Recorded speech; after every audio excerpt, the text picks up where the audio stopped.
So we're here at Prehispanica for a post-meal wrap-up.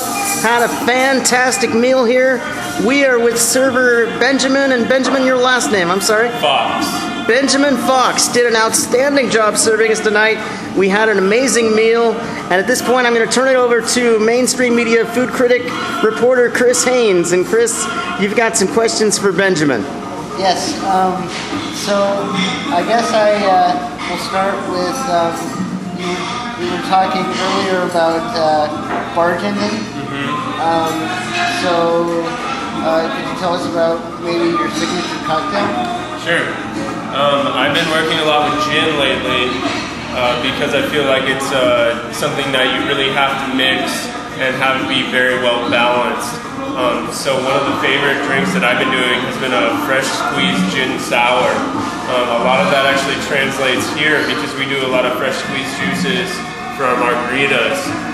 And during happy hour I get kind of a better platform to kind of introduce people to not only some great tequilas, but also some liqueurs and liquors that, you know, maybe kind of new to them and really require some balancing in order to be presentable and be interesting on the palate.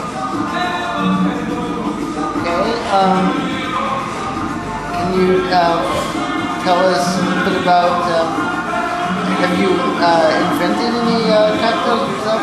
Yeah, actually the last few places that I've been working at, that's what I got brought in to do, was to help them develop their cocktail menu.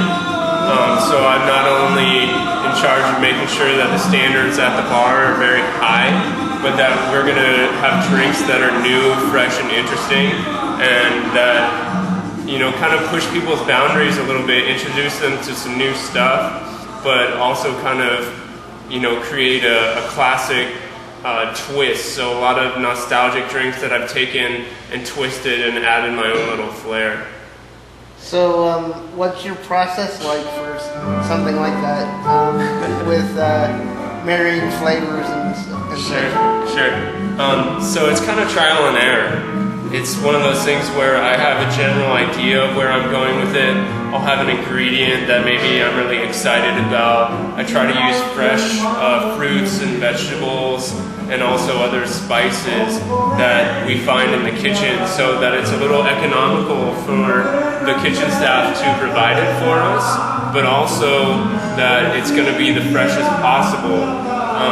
So right now I'm really trying to do spring infused alcohol, so rose water, lavender. We're using a lot of floral to kind of complement all the fruits and vegetables that are going to be coming out really soon. Do you have any brands of gin and tequila you're partial to?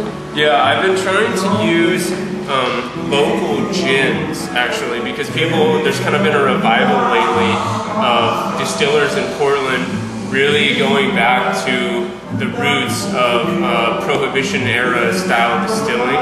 So lots of botanicals for gin. We don't see too much local tequila, so we really have to refer to our Mexican counterparts who really have been doing it for hundreds of years. But there's some really good stuff out there. I've been really appreciating Reposado and Añejo, which are aged tequilas, so you get a little bit more of that color. Unlike Jose Cuervo is actually not aged, they add food coloring to it. But most other tequilas, in terms of the higher quality ones, will be aged in oak barrels, a lot of times formerly used for bourbon aging. So they'll get kind of this oaky flavor, and it adds an extra element that you kind of find subtly in a cocktail, but you learn to appreciate over time, especially if you're sipping it. Well, that's really interesting. I had no idea we had local gin, so I'll have to look into that. Thank you very much. Sure. For taking the time. Sure, and thanks for joining us at Prehispanica. It's been a real pleasure to serve you guys. Adios. Thank you.